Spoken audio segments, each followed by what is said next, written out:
जय हिंद। आप सभी को वेलकम बैक। एक बार फिर से स्वागत आप सभी का एक नए वीडियो के साथ। आज हम पढ़ने वाले हैं क्लास 10th का मैथ और उसमें है चैप्टर नंबर 8। और ये सेशन शुरू करने से पहले आपके जीवन को शुभारंभ करने के लिए ये कुछ पंक्तियां लिखी गई हैं और ये हमारे जीवन को किस प्रकार से इंडिकेट करती है, जरा हम इसे ध्यान से पढ़ें। लिखा है, अब आज ही जो ठाने हैं वही करो, कल पर मत छोड़ो, क्योंकि आज यदि गड़बड़ है तो कल भी क्या होगा, गड़बड़ होगा। इसलिए आज को बेहतर बनाइए। यदि आज बेहतर है तो यकीनन कल जरूर बेहतर होगा। इसी लाइनों के साथ हम अपना क्लास शुरू करते हैं और ये क्लास है त्रिकोणमिति chapter number 8। Chapter number 8, chapter 8 जिसका नाम है त्रिकोणमिति। सबसे पहले आपको बच्चे बता दें कि त्रिकोणमिति है क्या। तो इसे 3 शब्दों में या ये 3 शब्दों से मिलकर बना है, जिसे हम कहते हैं त्रिधन कोणधन मिति। सबसे पहले इस बात को आप याद रखेंगे कि त्रिकोणमिति 3 शब्दों से मिलकर बना है, त्रिधन कोणधन मिति। त्रि का मतलब होता है 3, त्रि का मतलब होता है 3 और कोण का मतलब होता है ये कोण, और मिति का मतलब होता है मापन। अर्थात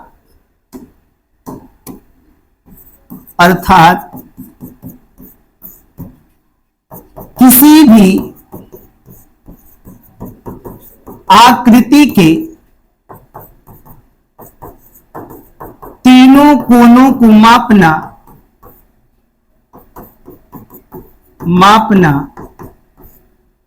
त्रिकोणमिति कहलाता है।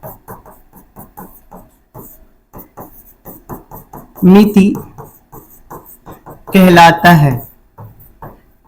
क्या आप यहां तक मेरे शब्दों को समझे हैं कि मैं क्या बोला हूं? एक बार फिर से सुन लीजिए।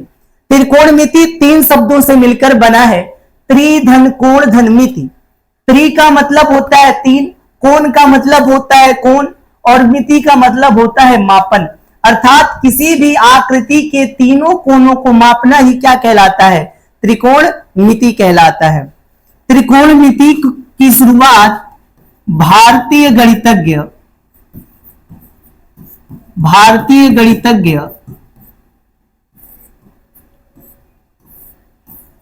पंडित आर्यभट्ट जी को माना जाता है। और प्राचीन त्रिकोणमिति की शुरुआत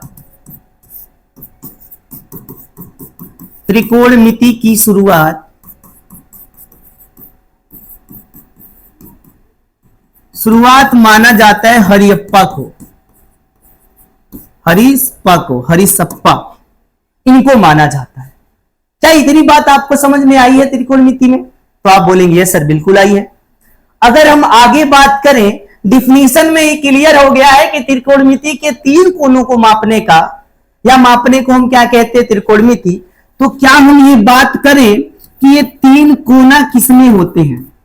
3 कोना होते किसमें हैं?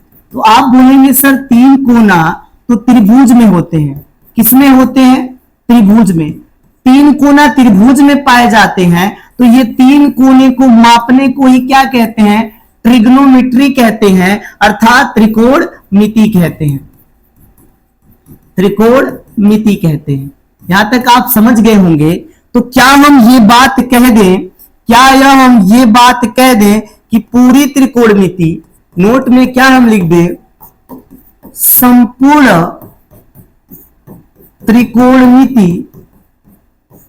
त्रिकोणमिति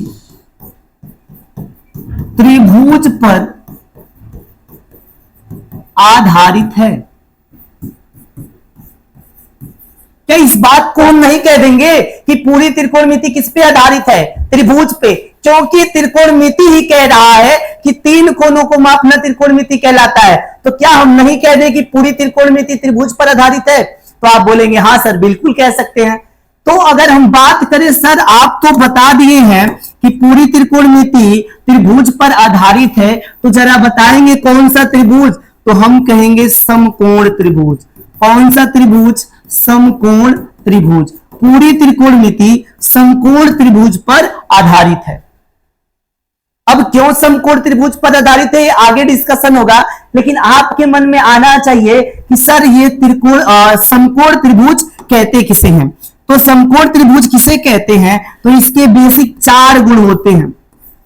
क्या होते हैं? 4 गुण। पहला, यदि किसी त्रिभुज आकृति में 90 अंश का कोण मिले तो उसे कहेंगे समकोण त्रिभुज। यदि उसमें दूसरा आपको लंब दिखाई दे तो उसे कहेंगे समकोण त्रिभुज। यदि तीसरा आपको आधार दिखाई दे, क्या दिखाई दे? आधार, तो आप उसे बोलेंगे समकोण त्रिभुज। और चौथा क्या होगा? कर्ण दिखाई देना होगा। यदि आपको ये चारों गुण किसी आकृति में मिल जाते हैं तो उसे हम कहेंगे समकोण त्रिभुज। क्या कहेंगे? समकोण त्रिभुज कहेंगे। और ये समकोण त्रिभुज का एक छोटा सा आकृति है। यहां पे क्या होगा? 90 अंश का कोण। ये जो रेखा खड़ी है, ये जो भुजा खड़ी है, इसे बेसिकली लंब बोला जाता है। ये जो धरातल पे सोई है उसे आधार बोला जाएगा। और जो सबसे बड़ी है इसे क्या बोला जाएगा? कर्ण बोला जाएगा। और ये दोनों कौन होंगे? न्यून कोण होंगे। कौन हो जाएंगे?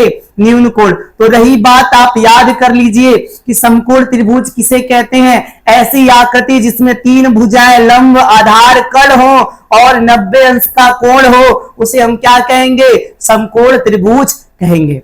आई होप आप यहां तक इस बात को समझ गए होंगे। अगर आप समझ गए होंगे तो हम धीरे से आगे बढ़ जाते हैं।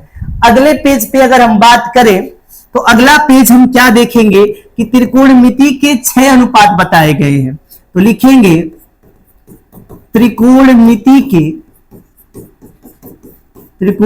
के 6 अनुपात निष्पत्तियां या नाम होते हैं। त्रिकोणमिति में 6 अनुपात या निष्पत्तियां या नाम है जिन्हें बेसिकली कहा जाता है। पहला कहा जाता है जिसे साइन, दूसरा कहा जाता है कॉस, तीसरा कहा जाता है टेन, चौथा कहा जाता है कॉट, पांचवा कहा जाता है कोसेक और छठा कहा जाता है सेक। लास्ट में इनकी एक चीज जुड़ी होती है जिसे जया कहते हैं। क्या कहते हैं? जया कहते हैं। इस बात को क्या आप याद रखेंगे? तो जी हां सर, बिल्कुल याद रखेंगे। त्रिकोणमिति के बेसिकली 6 अनुपात होते हैं, 6 नाम होते हैं, 6 लड़के होते हैं जो पूरी त्रिकोणमिति उस पे चलती है। और उन 6 का नाम क्या है? Sine, cos, tan, cot, cosec, sec, इतने नाम है। अगर मैं आपको एक चीज बताऊं, एक आएगा कांस्टेंट। क्या आएगा? कांस्टेंट आएगा। कांस्टेंट का मतलब होता है नियतांक। क्या होता है? नियतांक होता है। एक नियतांक आएगा, जैसे ये क्या हमने लिखा है, तो ये होगा थीटा। ये हमने क्या लिखा है? थीटा। ये हमने क्या लिखा? अल्फा। क्या लिखा है? अल्फा। ये हमने क्या लिखा है? बीटा। ये हमने लिखा है बीटा। ये हमने क्या लिखा है? गामा। ये हमने लिखा है गामा। ये हमने क्या लिखा है? तो ये हमने लिखा है फाई, सॉरी ऐसे नहीं, ये हम लिखा है फाई। और ये मैंने क्या लिखा है? पाई। ऐसे कई क्या होते हैं? नियतांक होते हैं। तो गणित वालों ने क्या किया, आप भी वैसे कर सकते, इन्होंने क्या किया, इस जया को हटा के एक नियतांक जोड़ दिया गया। जैसे जया हटेगा एक नियतांक आएगा थीटा, उच्चारण करेंगे साइन थीटा। और फिर यहाँ पे एक चीज आएगा थीटा, उच्चारण करेंगे कॉस थीटा। वैसे आगे जया के स्थान पे एक चीज आएगा थीटा, जिसे कहेंगे टेन थीटा। उसी प्रकार कॉट के बाद जया के स्थान पे एक चीज आएगा जिसे कहेंगे कॉट थीटा। सेम आएगा कोसेक थीटा और लास्ट में आता है सेक थीटा। तो थीटा क्या है? थीटा एक टाइटल है, थीटा एक नियतांक है जो जया के स्थान पे रखते हैं। जैसे नाम होता है ना, नामों के आगे टाइटल लगा होते हैं और ये टाइटल कोई भी लगा सकता है। थीटा क्यों नहीं, हम alpha beta gamma lambda 1 2 3 4 x क ख ग घ कुछ भी लिख सकते हैं, कोई नंबर लिख सकते हैं, लेकिन इन्होंने इस चीज को और अच्छे से निखारने के लिए एक चीज बनाई जिस चीज को हमने कहा थीटा। क्या आप यहां तक समझ पा रहे हैं? यदि आप यहां तक समझ पा रहे हैं तो हम आगे बढ़ते हैं। आगे हम क्या बढ़ेंगे तो एक आपको चीज बताएंगे।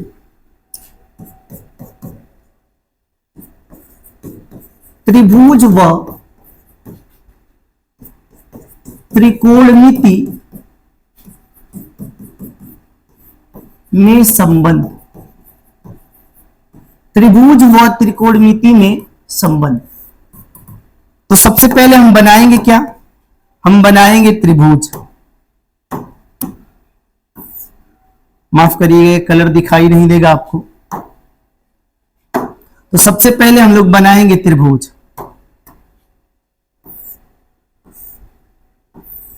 ये त्रिभुज है, ये 90 अंश का कोण, ये कर्ण और कर्ण को K से दिखाते हैं, ये आधार और आधार को हम A से दिखाते हैं, और ये रहा लंब, लंब को हम किससे, L से, L फॉर लंब, K फॉर कर्ण और A फॉर आधार। इस बात को आप याद रखिएगा। वैसे इसे H भी लिखा जाता है, हाइपोटेनियस, इसे हम B भी लिखते हैं, बेस, और इसे हम परपेंडिकुलर P भी लिख सकते हैं। लेकिन फिलहाल के लिए हम लोग क्या लेके चलेंगे, हम लोग लेके चलेंगे इन सबों को, इन सबों को लेके चलेंगे। हम लंब पढ़ेंगे, हम क्या पढ़ेंगे बिटवा, हम कर्ण पढ़ेंगे और क्या पढ़ेंगे, आधार पढ़ेंगे। एक चीज आता है, एक बेसिक फॉर्मूला आता है जिसे हम कहते हैं लाल बाई कक्का।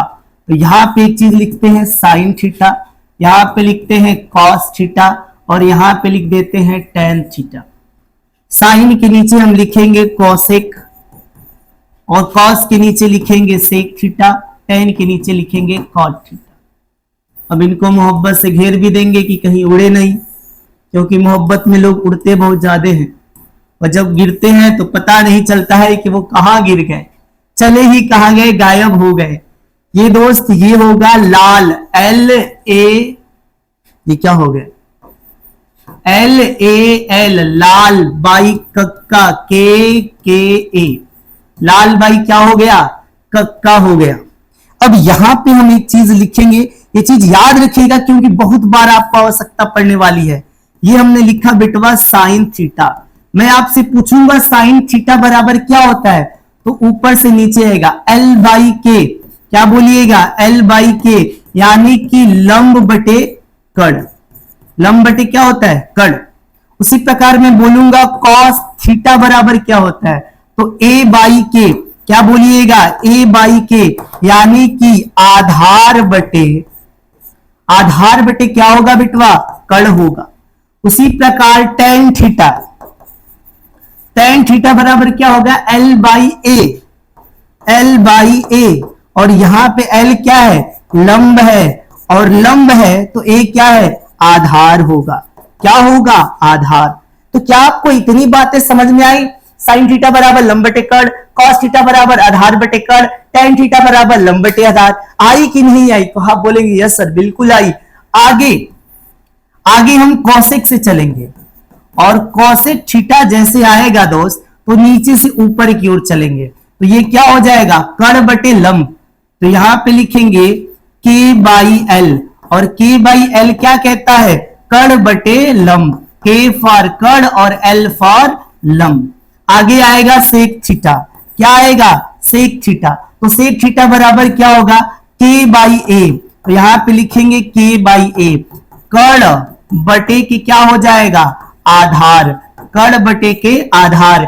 लास्ट में आता है बिटवा कॉट थीटा, और कॉट थीटा बराबर हो जाएगा A बाई L, क्या हो जाएगा, A बाई L, और A से क्या होगा, आधार होगा, A से क्या होगा, आधार, और L से क्या हो जाएगा बिटवा, L से लंब हो जाएगा, L से क्या हो जाएगा, लंब हो जाएगा। क्या आपको इतनी बातें स्पष्ट हुई? तो आप कहेंगे हाँ सर बिल्कुल हो गई। अगर यहां तक आपको बिल्कुल हो गई तो ये बात याद रखिएगा, क्योंकि क्वेश्चन लगाते समय इतना ना यूज होगा।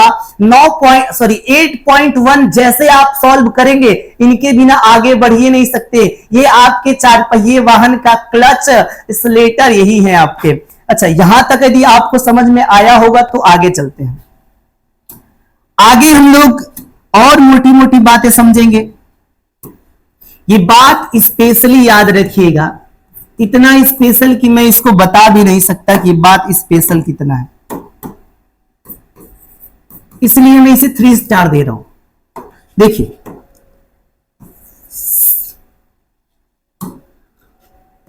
साइन थीटा बराबर 1 के कॉसेक थीटा। साइन कॉस से बोलता है देख, जहां मैं हूं मेरी जगह पे तू लिखा जा सकता है 1 के कॉस थीटा। साइन थीटा बराबर 1 के कॉस थीटा। कॉस को गुस्सा आ गया, उसने कहा यदि मैं तेरा उल्टा हूं तो तू मेरा उल्टा हो जाएगा क्या? तो इसने बोला हाँ भाई होना ही पड़ेगा। तो यहां पे आ जाता है साइन थीटा, यानी कि साइन थीटा बराबर 1 कोसेक थीटा, तो कोसेक थीटा बराबर 1 के साइन थीटा।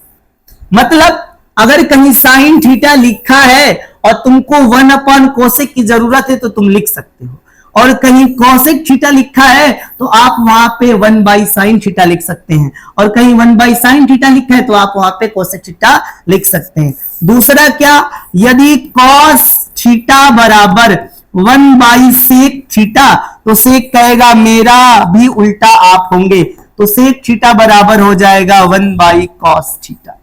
इतनी बात आप याद रखेंगे तो आप कहेंगे सर बिल्कुल याद रखेंगे, क्यों नहीं याद रखेंगे।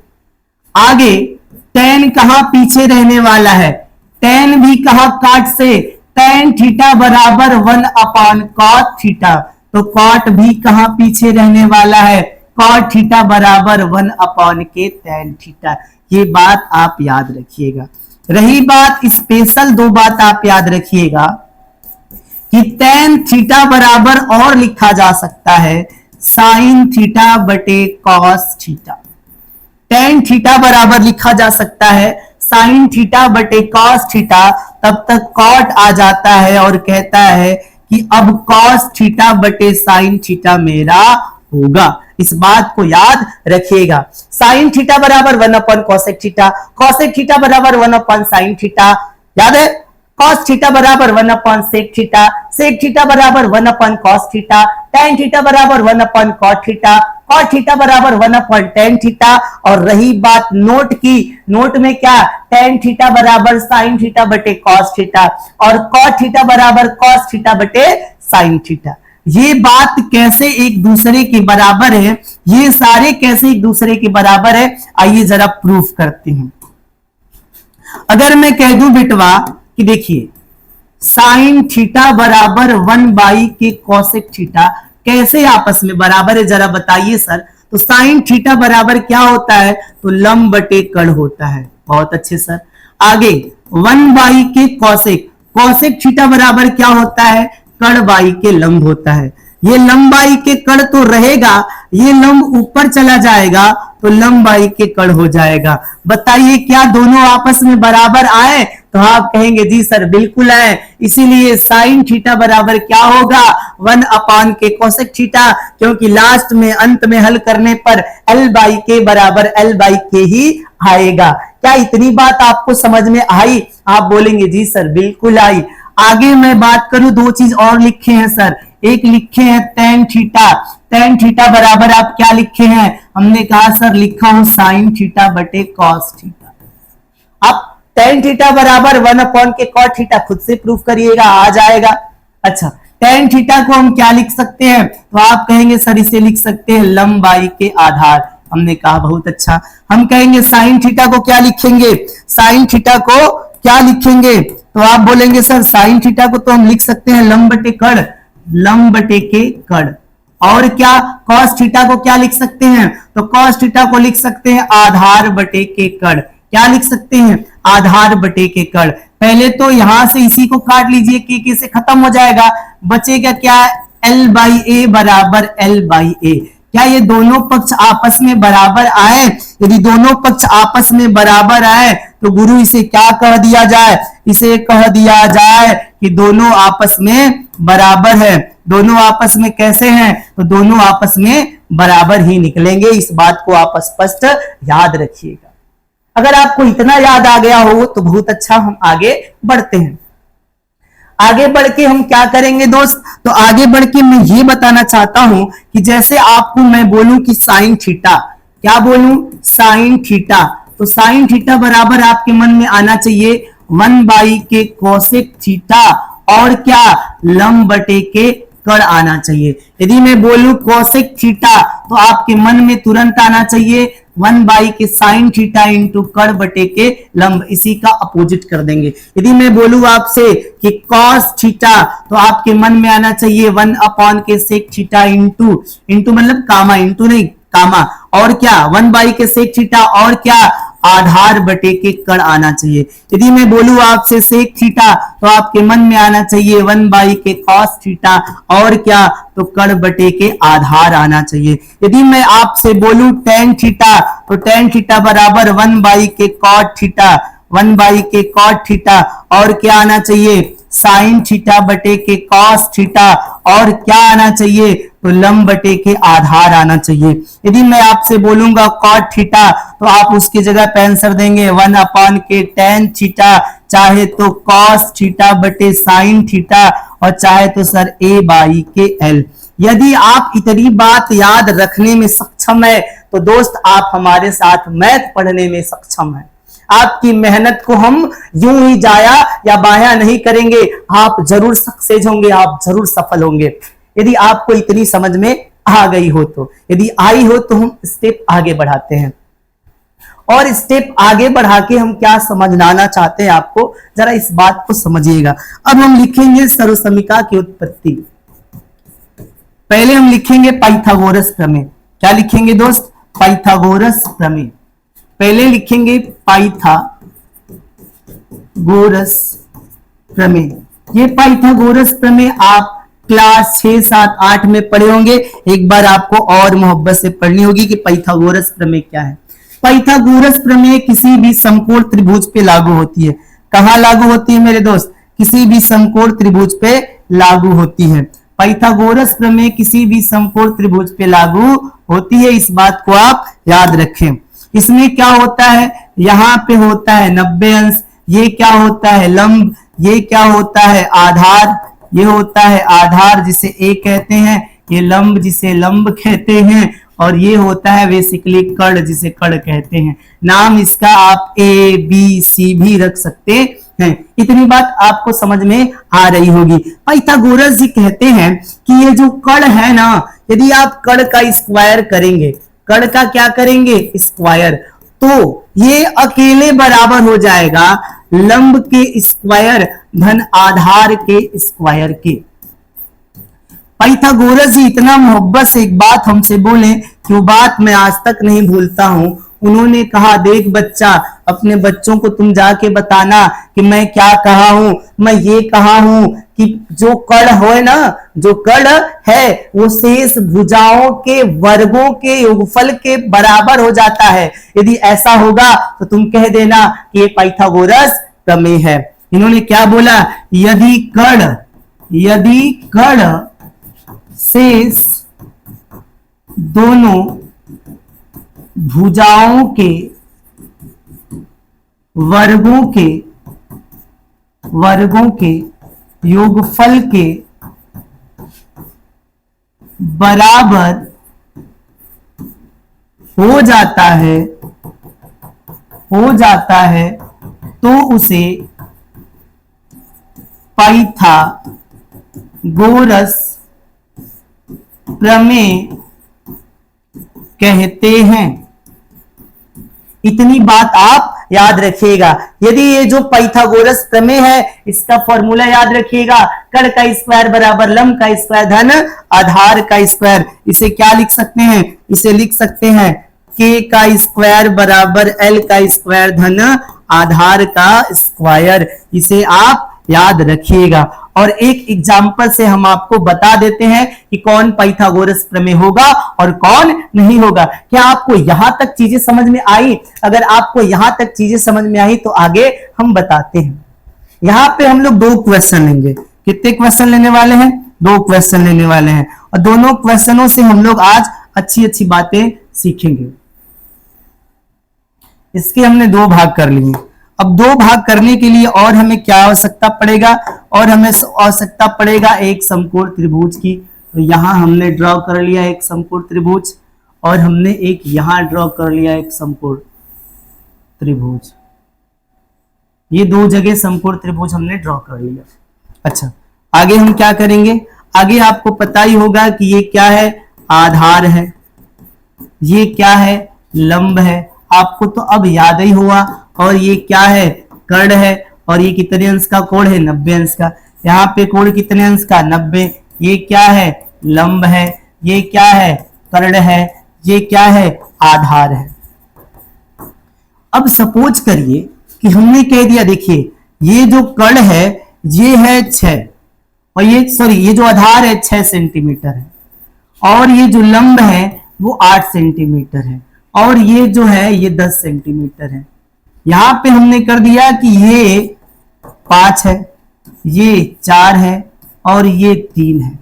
अब ऐसे हमने कह दिया और कहा कि बताइए कौन पाइथागोरस प्रमेय है और कौन पाइथागोरस प्रमेय नहीं है। तो आप कहेंगे सर बस इतनी सी बात लिखेंगे, कर्ण का स्क्वायर बराबर लंब का स्क्वायर धन आधार का स्क्वायर।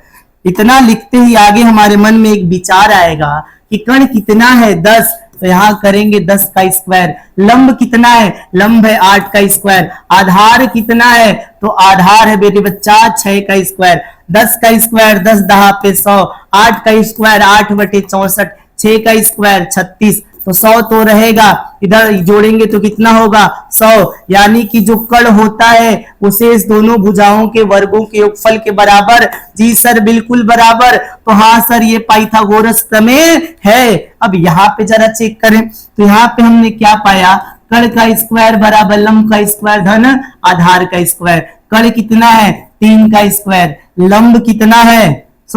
कर्ण कितना है? 4 का स्क्वायर। लंब कितना है? 3 का स्क्वायर। आधार कितना है? 5 का स्क्वायर। 4 चौके 16, 3 त्रिके 9, 5 पच्चे 25, 16 तो रहेगा और 5 9 5 14 और ये होगा 34। क्या दोनों आपस में बराबर है?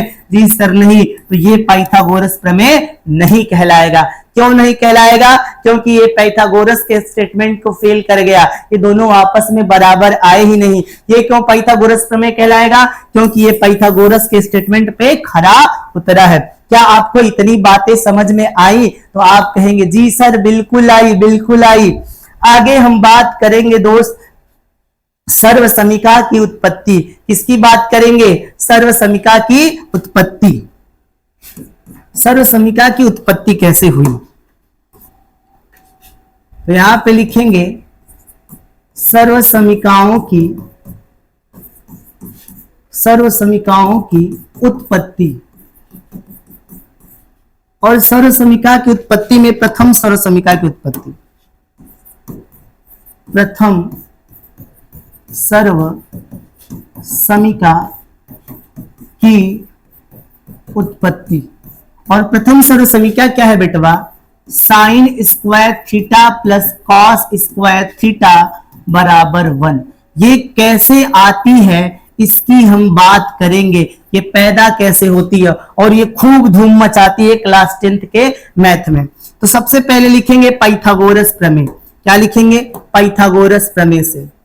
पाइथागोरस प्रमेय से लिख चुके, आप बोलेंगे जी सर पाइथागोरस प्रमेय क्या कहता है? कर्ण का स्क्वायर बराबर लंब का स्क्वायर धन आधार का स्क्वायर। आप बोलेंगे बिल्कुल सर यही होता है।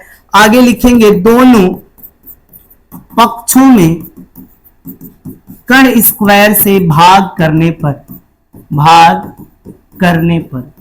दोनों पक्षों में किससे भाग कर रहे हैं? तो आप कहेंगे सर कर्ण स्क्वायर से। तो कर्ण स्क्वायर बटे कर्ण स्क्वायर बराबर लंब स्क्वायर बटे कर्ण स्क्वायर प्लस आधार स्क्वायर बटे कर्ण स्क्वायर। कर्ण कर्ण बर्बाद होगा, एक आएगा। इसको लिख सकते हैं लंब बटे कड़ का होल स्क्वायर, इसको लिख सकते हैं आधार बटे कड़ का होल स्क्वायर। क्या आपको इतनी बातें समझ में आई? यदि आपको इतनी बातें समझ में आई हो तो आगे चलते हैं। लंब बटे कड़ को लिख सकते हैं साइन थीटा, क्या लिख सकते हैं? साइन थीटा, और ये होल स्क्वायर, प्लस आधार बटे कड़ को लिख सकते हैं कॉस थीटा का होल स्क्वायर, बराबर में एक तो है ये है साइन, तो ये हो जाएगा साइन स्क्वायर, और थीटा तो बटवा एक नियतांक है इसलिए ये साइन होगा और स्क्वायर पहले आ जाएगा, प्लस कॉस स्क्वायर थीटा बराबर 1। ये रहा पहली प्रमेय, पहली सर्वसमीका, साइन स्क्वायर थीटा बराबर sign square theta plus cos square theta बराबर 1, इसे कहते हैं पहली सर्वसमीका। क्या आपको इतनी समझ में आई कि कैसे निकाले हैं? तो मेरे दोस्त, पहली सर्वसमीका में हमें दोनों पक्षों में किसी का भाग देना होता है, जिसे कहते हैं के स्क्वायर, जिसका नाम क्या देते हैं? के स्क्वायर। आगे हम बात करते हैं दूसरी सर्वसमीका की, लेकिन यहाँ पे एक चर्चा हम कर लें, यहाँ पे एक विशेष काम, साइन स्क्वायर थीटा बराबर, ये कॉस को उधर धकेलिए तो 1 माइनस कॉस स्क्वायर थीटा, ये बड़ी स्पेशल लाइन है, इसे आप जरूर याद रखिएगा कि साइन स्क्वायर थीटा बराबर होता है 1 माइनस कॉस स्क्वायर थीटा। और क्या बच्चा, अगर मैं बोलूं साइन कॉस स्क्वायर थीटा बराबर क्या होगा, तो कॉस को इधर ही रहने देंगे, इसको उधर ले जाएंगे तो 1 माइनस क्या हो जाएगा? Cos square, sorry 1 minus sine square theta. ये पूरी लाइनें मिटा देते हैं, शुरू में ही 3-5 हो जाता है तो लास्ट में तो होगा ही होगा। मैंने क्या यहां पे बोला कि कॉस स्क्वायर थीटा बराबर क्या होगा? कॉस स्क्वायर थीटा बराबर होता है, क्या होता है? तो आप कहेंगे 1 माइनस साइन स्क्वायर थीटा। इस बात को आप जरूर याद रखिएगा, इस बात को आप जरूर याद रखिएगा। तो यहाँ पे 3 चीज आपको सीखने को मिलेंगे, क्या? Sign square theta plus cos square theta बराबर 1, और साइन स्क्वायर थीटा बराबर 1 माइनस कॉस स्क्वायर थीटा, और कॉस स्क्वायर थीटा बराबर 1 माइनस साइन स्क्वायर थीटा। और यहाँ पे एक बात और आप सीख लीजिएगा कि साइन थीटा बराबर स्क्वायर उधर ले जाएंगे तो अंडर रूट हो जाएगा 1 माइनस कॉस स्क्वायर थीटा। यदि मैं आपसे बोलूं कॉस थीटा बराबर, तो ये स्क्वायर जब उधर जाएगा तो होगा under root 1 minus sine square theta. ये तीनों, ये चारों आपस में स्पेशल फॉर्मूले हैं। ये कैसे पैदा होती हैं, इस चीज को हमने आप लोगों को सौंप दिया है, बता दिया है। अगर आप इसे याद रखेंगे तो ये मेरी मेहनत जरूर रंग लाएगी और आपको अच्छा सुकून पहुंचाएगी। आगे हम बात करते हैं दूसरे सर्वसमीका को पैदा करेंगे। और पीडीएफ के लिए आप कहीं भी चिंता न करें, सारा पीडीएफ वीडियो के नीचे जो लिंक दिया गया डिस्क्रिप्शन, उसमें आपको मिल जाएंगे।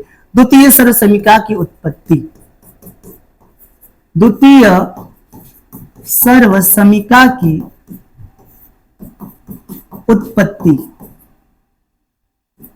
अब द्वितीय सर्वसमीका है क्या, सबसे पहले ये जान लें। द्वितीय सर्वसमीका है क्या, सबसे पहले ये जान लें। तो आपने नाम सुना होगा कॉस स्क्वायर थीटा बराबर, सॉरी कॉस नहीं होगा, यहां पे होगा कोसेक, ये होगा कोसेक स्क्वायर थीटा बराबर 1 प्लस कॉट स्क्वायर थीटा। ये दूसरी सर्वसमीका है, ये कैसे आती है इस पे हम चर्चा कर रहे हैं। तो सबसे पहले हर भांति की तरह हम लिखेंगे पाइथागोरस प्रमेय से। क्या लिखेंगे दोस्त? पाइथागोरस प्रमेय से। इतना लिखने के बाद लिखेंगे कर्ण का स्क्वायर बराबर लंब का स्क्वायर धन आधार का स्क्वायर। आगे लिखेंगे दोनों पक्षों में एल स्क्वायर से भाग करने पर। अब दोनों पक्षों में हमने किससे भाग कर दिया? एल स्क्वायर से। तो के स्क्वायर बटे एल स्क्वायर बराबर एल स्क्वायर बटे एल स्क्वायर प्लस ए स्क्वायर बटे एल स्क्वायर। अब क्या होगा? के बाई एल का होल स्क्वायर लिख दीजिए यहाँ पे, और एल एल से बर्बाद हो जाएगा तो एक बचेगा, प्लस इसको ए बाई क्या लिख दीजिए? एल का होल स्क्वायर। आगे दोस्त क्या होगा? के बाई एल कॉसेक थीटा, क्या हो जाएगा? कॉसेक थीटा का होल स्क्वायर बराबर 1 plus a by l cot theta का होल स्क्वायर। किसका होल स्क्वायर? कॉट थीटा का। अब आपको बताया हूं थीटा तो केवल एक मानक है, तो यहां पे आ जाएगा कोसेक स्क्वायर थीटा बराबर 1 प्लस कॉट स्क्वायर थीटा।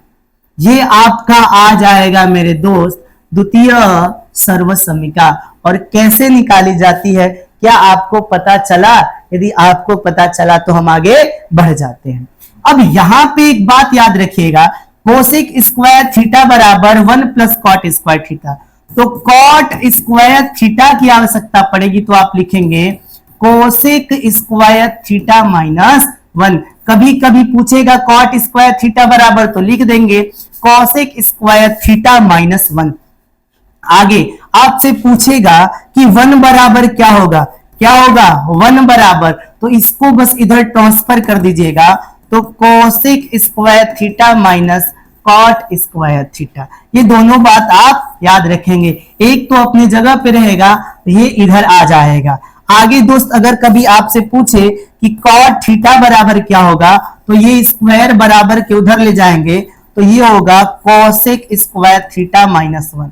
यदि मैं आपसे पूछूंगा कि कोसेक थीटा बराबर क्या होगा, तो कोसेक थीटा बराबर बताइएगा √1 प्लस कॉट स्क्वायर थीटा। ये भी कुछ महत्वपूर्ण सिंटैक्स है, आपको इन्हें याद रखना पड़ेगा। ये द्वितीय सर्वसमीका है और उसकी उत्पत्ति कैसे हुई, यहां पर आप लोगों ने इसे अच्छी तरीके से देखा। आगे हम बात करें तृतीय सर्वसमीका की, तो लिखेंगे तृतीय सर्वसमीका की उत्पत्ति। तृतीय सर्वसमीका कैसे निकाली जाएगी, इस बात पे जरा हम चर्चा करें।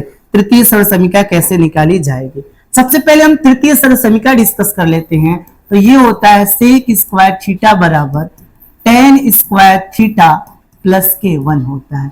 ये है तृतीय सर्वसमीका और ये कैसे आएगी इस विषय पे हमको बात करनी है कि ये सर्वसमीका कैसे आएगी। चलिए देर न करते हुए शुरू करते हैं। सबसे पहले लिखेंगे पाइथागोरस प्रमेय। और पाइथागोरस प्रमेय क्या कहता है कि कण का स्क्वायर बराबर लंब का स्क्वायर धन आधार का स्क्वायर।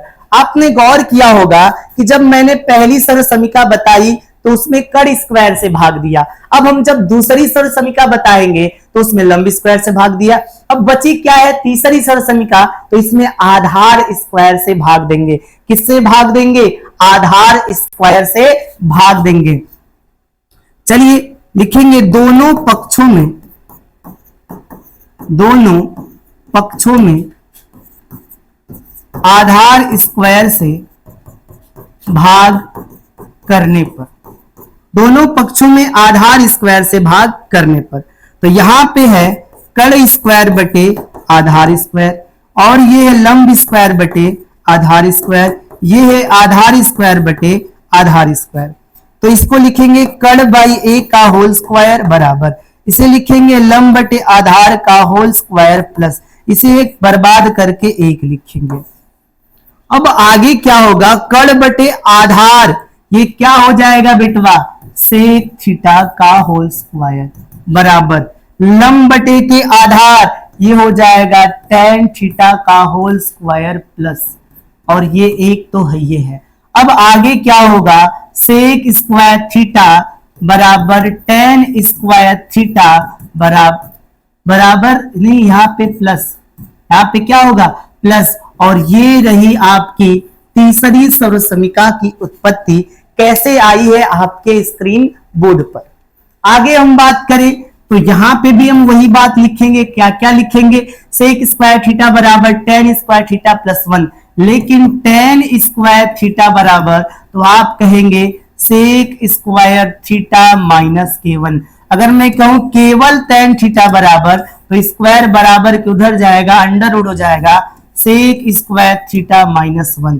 यदि आगे मैं आपसे बात करूं 1 बराबर क्या लिखेंगे, तो सेक स्क्वायर थीटा तो है ही है, ये tan इधर आ जाएगा और माइनस का हो जाएगा tan स्क्वायर थीटा। याद रहेंगे? बिल्कुल याद रहेंगे। यदि मैं पूछूं कि सेक स्क्वायर थीटा बराबर, तो आप बोलिएगा टेन स्क्वायर थीटा प्लस 1, लेकिन मैं कहूंगा सेक थीटा बराबर, तो इस स्क्वायर को आप बराबर को उधर भेजेंगे तो अंडर रूट हो जाएगा और नीचे हो जाएगा टेन स्क्वायर थीटा प्लस के 1। ये बिटवा लोग क्या रही? ये रही तीसरी सर्वसमीका की उत्पत्ति, और कैसे हुई आप लोग अच्छे से समझ गए होंगे। यदि यहां तक आप समझ गए होंगे तो हम धीरे धीरे आगे बढ़ते हैं, और धीरे धीरे आगे कहां तक जाएंगे? राम ही मालिक है इस बात के। उसके पहले मैं आप सभी से बता दूं कि सबसे पहले हमने पढ़ा त्रिकोणमिति किसे कहते हैं, त्रिकोणमिति किसे कहते हैं उसके बारे में हमने अच्छे से जानकारी कर ली। इसके बाद हमने क्या पढ़ा? इसके बाद हमने पढ़ा कि पाइथागोरस प्रमेय, समकोण त्रिभुज क्या होता है। पूरी त्रिकोणमिति समकोण त्रिभुज पर ही आधारित है। आगे हमने क्या पढ़ा? आगे हमने पढ़ा कि त्रिकोणमिति के 6:6 नाम होते हैं, और ये थीटा कहां से आता है इसके बारे में हम जानकारी किए।